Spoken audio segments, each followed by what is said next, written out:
Hello, and welcome to another edition of Conspirator Brock's Pull List. This is my pull list for the week of October 4th, 2017. It's a decent amount of books this week. So let's get right into it. First up, we have All-Star Batman number 14. Continues the first Ally story arc. I believe issue 15 is the last one, but Scott Snyder's been doing an amazing job on this title. I can't wait to see how he finishes it out. Next up, we have Bane Conquest, number 6 of 12. It's okay. It's okay. It could probably just have been a 6-issue mini, but it's 12, so we'll see. Next up is the amazing Tom King's Batman 32. The War of Jokes and Riddles continues in this. Tom King has just done an amazing job on Batman, and the War of Jokes and Riddles has just been fantastic. So yeah, can't wait. Next up, we have the metal book this week, and that is Dark Knight's Batman the Dawnbreaker, number 1. So this introduces us to the Batman Green Lantern fused together character, so can't wait to read it. Loved the Red Death, loved Murder Machine, so I can't wait to see what Dawnbringer brings us. Art is by Ethan Van Sciver, so I'm super stoked to see how it turns out. Next up is Batman White Knight from Sean Murphy. I was actually able to read an advanced copy of this, so I can honestly say it is fantastic, and you should have it on your stack of stuff to buy this week. If you are like, I don't know, just buy it. It's awesome. Yep. Next up is Dastardly and Muttley, number 2 of 6. The first issue is interesting, so I'll keep going with issue 2. The Hanna-Barbera stuff's been pretty fun, so I haven't minded picking that stuff up.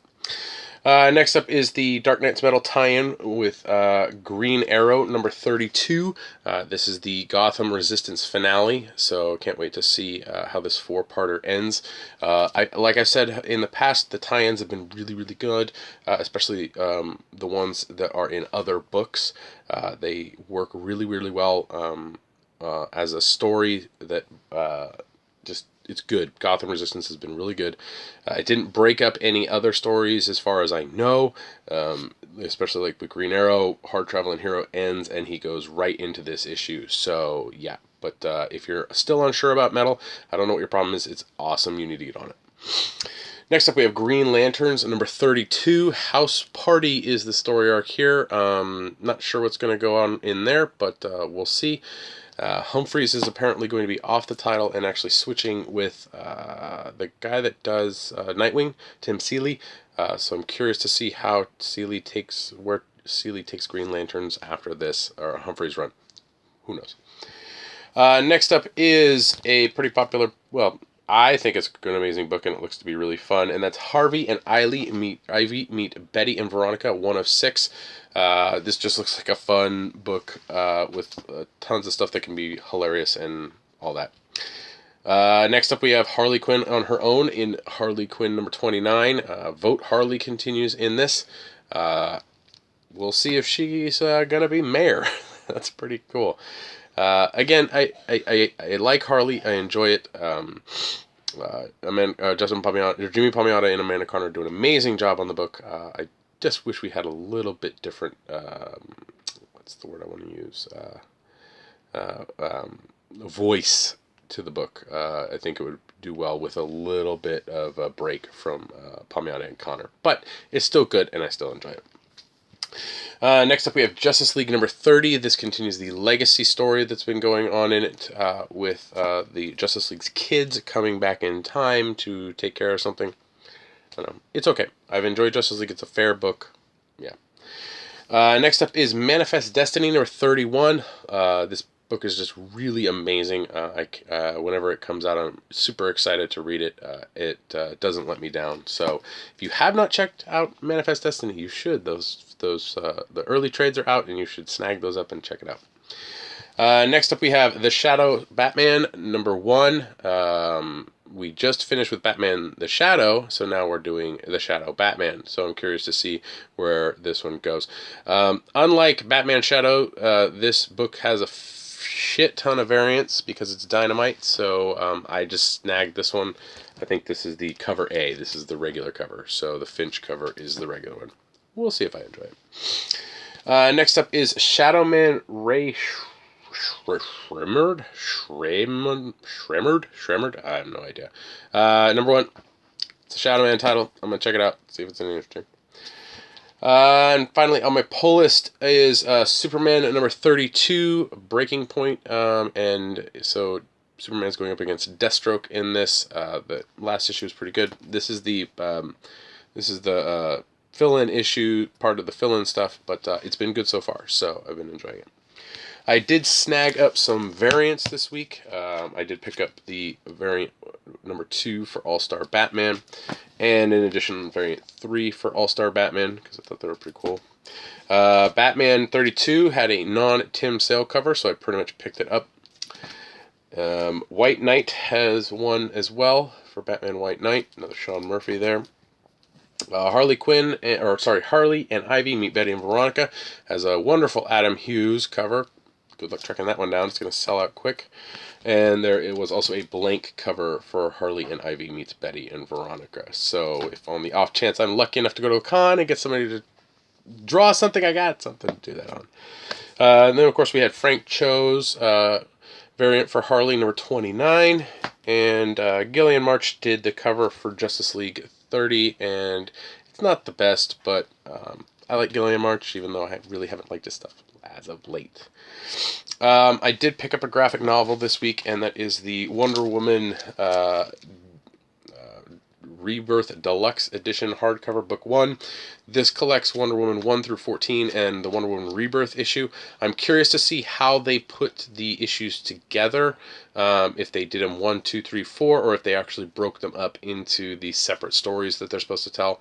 I'm not sure how they did that, so I'm actually curious about that, so I'll probably actually break this one open and check it out. But if you haven't checked out Wonder Woman Rebirth from the DC Rebirth stuff, you need to grab that, or at least the trades. They're good. I did pick up a couple special orders this week. One is a T-shirt from Graffiti Designs. Let me pop it open real quick here, and I got the nice Wonder Woman logo T-shirt right there. Nice little Wonder Woman logo T-shirt. So I got another Wonder Woman shirt. Yay! And the other thing that I got on special order, was the DC Collectibles Vertigo Cover Girl's Death statue. So it's got her in the old style costume there. The DC Cover Girls line is pretty cool, so hopefully I'll be able to bust this open on an unboxing video for you guys and let you guys check it out. But this thing is heavy for some odd reason. So that's it pretty much from my pull list and what I actually bought and purchased and brought home. Now we're on to the read list, where I'm probably going to talk at length about some of these things. And I will warn you, not in a good way. So first up on my read list is Avengers 672. This is the lenticular cover for 672. Surprisingly enough, on camera, it looks okay from the transition, but it isn't. The transition looks horrid up in person. I would highly recommend not buying the lenticular cover if you're buying this, because the regular cover looks a lot better, and this lenticular cover is just a mess. It's complete garbage. I read the issue already, and I wasn't reading Avengers before. I was not reading Champions before, and I really don't care. It's a really kind of weak story in it. There's a meteor that the Avengers stop and the Champions stop from hitting Earth, but it's an egg of some sort for something. I have no idea what Marvel's thinking with Legacy, but if somebody was coming into the store to pick up Avengers and go, ooh, what's cool with Avengers right now, that's not something that I would recommend they read. So I'm not going to continue with Avengers. I haven't been reading it, and I'm not going to be reading it again. It's a gimmicky lenticular cover, if you're cool with that, but it's not that great. Next up, we have the Iron Fist number 73. It's the homage cover to the old Iron Man, Iron Fist cover. This does do a little bit better of a job in it, but again, they didn't line up the images. Like, it's whoever drew it needed to kind of draw it in the same symmetry, because if you look at this, it jumps up and down, and then the different sizes of this, and then the wording is slightly off, and then this just becomes a convoluted piece of garbage that you can barely read unless you like slowly look at it. Yeah, I read it. The Iron Fist stuff has been good. I've enjoyed what I've read from Iron Fist. I haven't read the few issues prior to this because we didn't get enough in the shop for me to read it, but it's not bad. But again, I don't really think somebody coming in is going to be like, ooh, I gotta pick up Iron Fist. And the cover to the regular Iron Fist without the lenticular is fine. It's perfectly fine. It's Iron Fist staring at Sabretooth, and they both look about to go each other's throats. Yeah. Alright, next up. We have Jessica Jones, number 13, and this crosses over with the Marvel Team Up Annual for Spider-Man, number 4. Purple Man is back, and I mean, the cover's a little bit better, but because of all the wording and stuff, it just jumps all over the place. And again, lenticular covers are meant to be interesting and cool and maybe 3D-ish, but these lenticular covers just aren't working how lenticular is supposed to. When you try and move it side to side, it's not a clear thing. It feels like there's a glitch in the image when you move it. More so than what a normal lenticular cover is supposed to look like. It's supposed to kind of be a fluid thing. I don't know. But I did read the Jessica Jones. I've read Jessica Jones prior to this. It's Bendis on Jessica Jones. It's not bad. I've enjoyed what I've read. But is this going to entice somebody to continue reading? Who knows? The regular cover, again, is better. The lenticular's just, it's a marketing gimmick. Flat out marketing gimmick, and it's not very well done. So, yeah. Next up, we have a Journey to Star Wars, The Last Jedi. Star Wars Captain Phasma, number 3. I've read the first 2 issues. Loved them. Can't wait to read issue 3. Star Wars stuff has been really, really good. Next up, we have Old Man Logan, number 29. Taking over after Lemire was a big task, but Brenson has done a really good job on it. He's also the guy that's doing Iron Man. I like the Old Man Logan stuff that I've been reading, so I'm going to keep going with it. Next up, we have a new mini, and that's the Punisher Platoon from Ennis. We'll see. It's a mini, so we'll see how it does, but it's Garth Ennis on Punisher, so that has to be good. What? You want to say hi? Huh? You want to say hi to everybody? Look, right there. So you gotta say hi. Say hi. Huh? Yeah? Can I finish my video? Think I can finish my video? Okay, off. What? Off. Alright, go lay down. Sorry about that, that was Rogue. He says hi. Next up is Royals number 9. It's like the amount of time you get to see the Royals cover is that. Like, it's not very much. And to be honest, I don't know why they took an Uncanny X-Men title and put it on an Inhumans title as an homage. I tried to read the issue. I got about a third of the way through, maybe half, and stopped. It was not something that I want to continue reading. I didn't really care for the first few issues of Royals. And so, yeah. Would somebody jumping in on this care? Who knows? The base cover is... It doesn't matter. Pick whatever one you want. They're both bad. Yeah.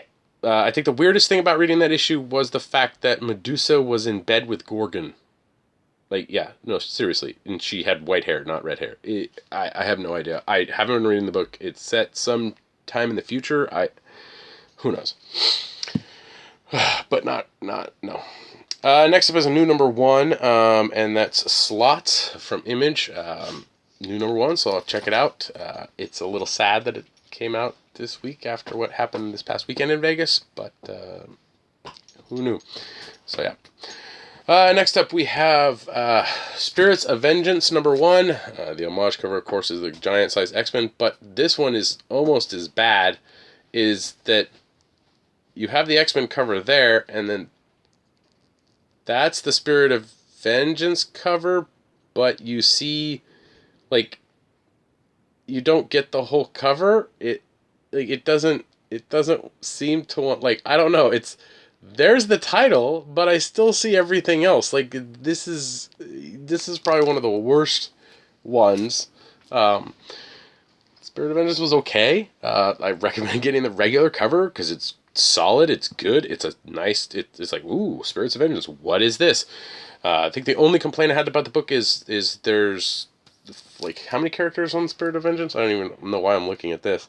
So you have Blade, Ghost Rider, Hellhound. No, it's not Hellhound. It's Hellion or something, and Satana, and they don't even introduce Satana in number 1. Like, wouldn't you normally introduce all the characters that are going to be on this team in the first issue? Very confusing. I didn't mind it. I'll check out issue 2, but I don't know if there's going to be too much interest in the book. Yeah.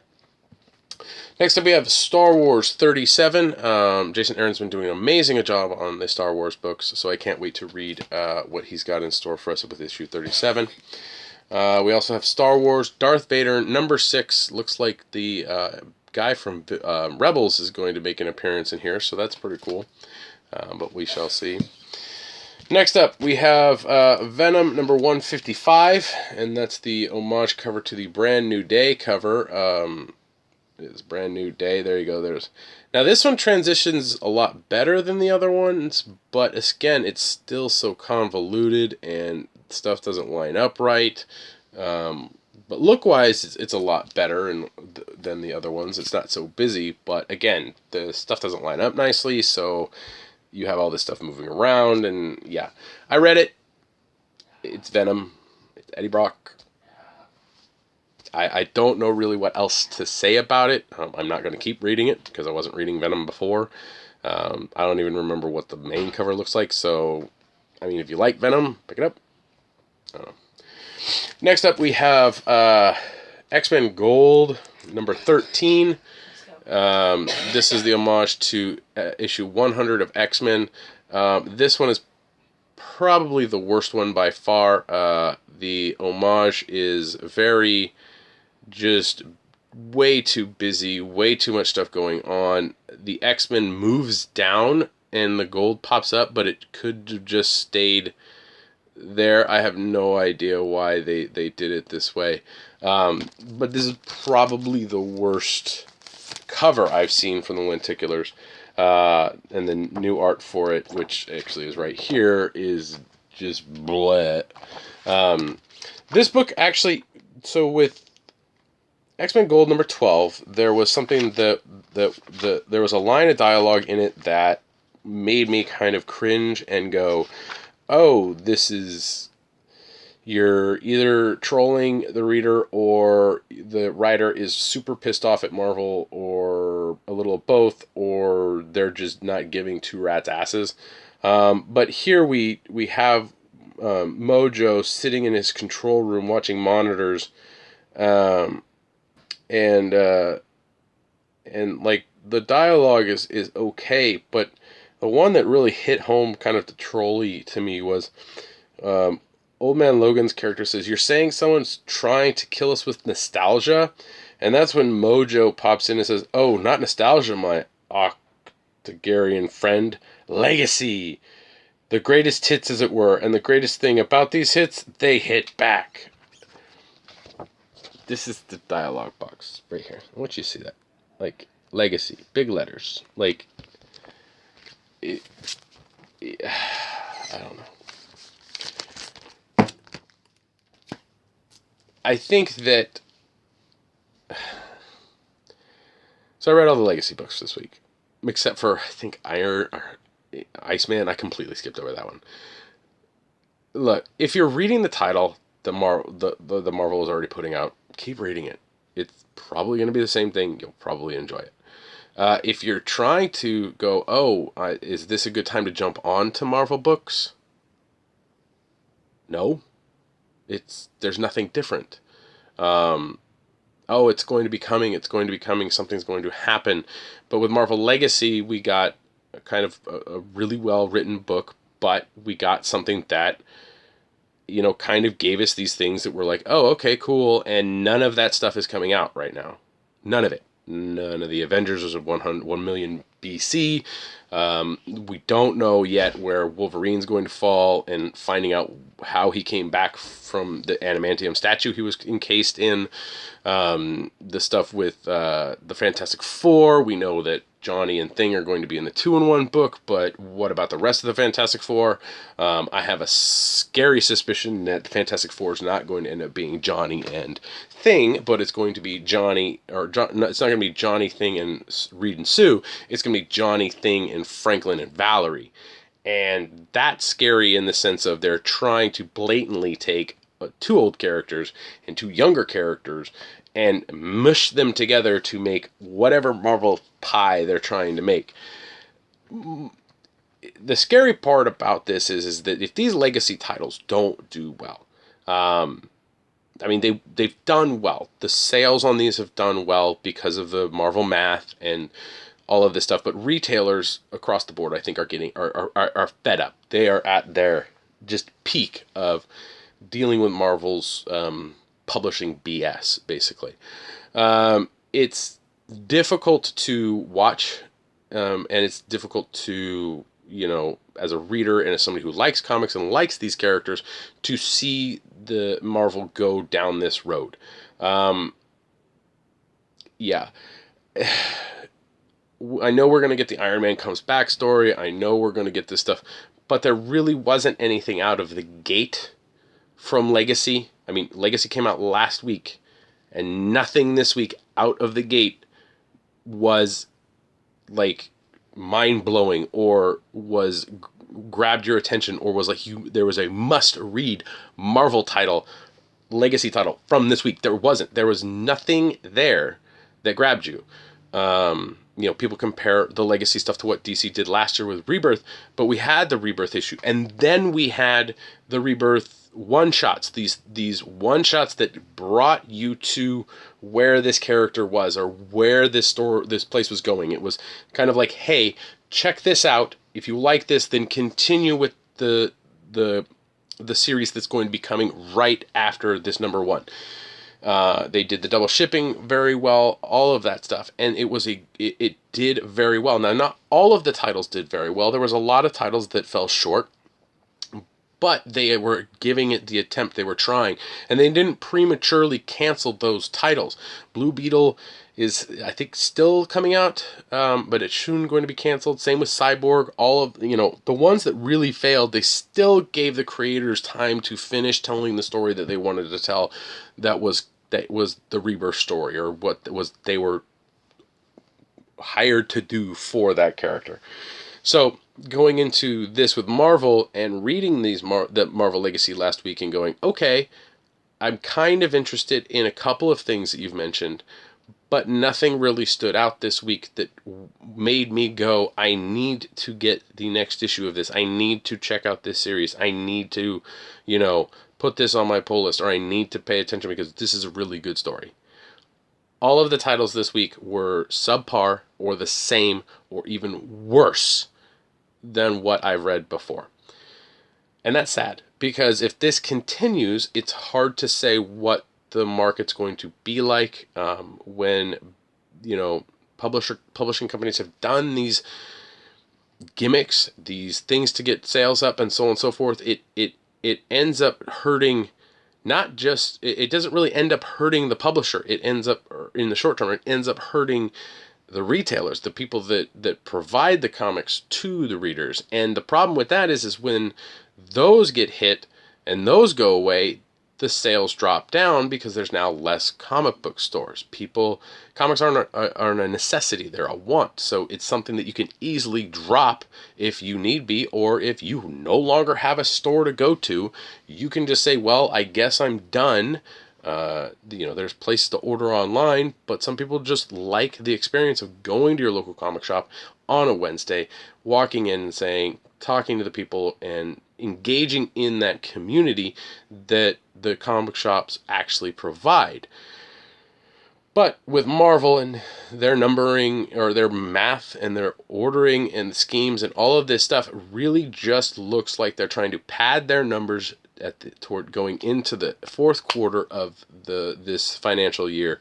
And it's really, really sad because we saw this before with Secret Wars, and it really didn't help very well. And yes, Marvel Legacy will most likely be the best-selling title of the year, but that's because of the Marvel math and because retailers, were like, fine, we'll bite the bullet and we'll do this. But I can guarantee you that there are going to be tons and tons of copies of Marvel Legacy sitting on shelves that nobody's going to buy, and eventually they will get thrown away or given away because there's no point in holding on to something that's not selling. Yeah. You probably think I'm a Marvel hater. You're probably fuming right now and so on and so forth. And the thing is I'm not mad, or I'm not hating on Marvel. I'm hating on practices that Marvel is engaging in. I enjoyed the Iron Man or Iron Fist story. I enjoyed the Jessica Jones, but they're the same that was going on before. There's nothing special about these stories, except for the gimmicky thing of, oh, we're going to do a lenticular cover, oh, we're going to do this, or we're going to do this, or we're going to do this. It seems like Marvel thinks that they're trying to fake everybody out and say, well, we're not copying something, but when you don't copy the good thing that people think you were copying, and you're just copying in like essence, to mask a gimmick that you're throwing out, it really puts a damper on how people will react to these. Ryan Higgins, the store owner at Comics Conspiracy, on his Twitter posted this morning that an hour into the day, it was basically like a tumbleweeds gift for the Marvel Legacy sales. So that's not a good sign.